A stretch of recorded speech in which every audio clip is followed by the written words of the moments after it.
আসসালামু আলাইকুম। আমাদের শরীর সুস্থ রাখার জন্য আমরা সর্বদাই চেষ্টা করব অর্গানিক এবং ভালো খাবার খাওয়ার।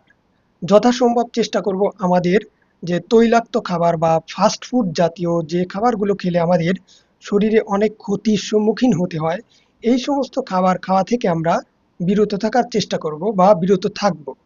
তাহলে আমরা প্রাকৃতিকভাবে আল্লাহর রহমতে অনেকটাই সুস্থ থাকতে পারবো।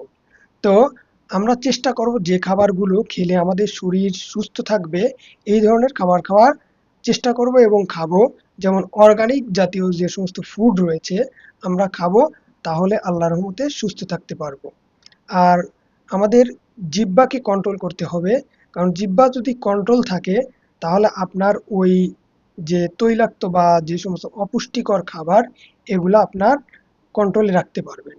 আর যদি আপনার জিহ্বা যদি এই খাবারগুলো দেখে যদি লোভ সামলাতে না পারে, তাহলে কিন্তু হবে না। এই জন্য আপনাকে এটা কন্ট্রোল করে এই সমস্ত ক্ষতিকর খাবার থেকে আপনাকে দূরে থাকতে হবে এবং পুষ্টিকর বা যে সমস্ত খাবার খেলে আমাদের শরীর সুস্থ থাকে এই সমস্ত খাবার খাওয়ার অভ্যাসে পরিণত করতে হবে।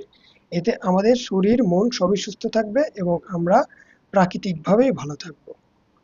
আশা করি ভিডিওটি আপনাদের জন্য হেল্পফুল হবে। এতক্ষণ সাথে থাকার জন্য ধন্যবাদ।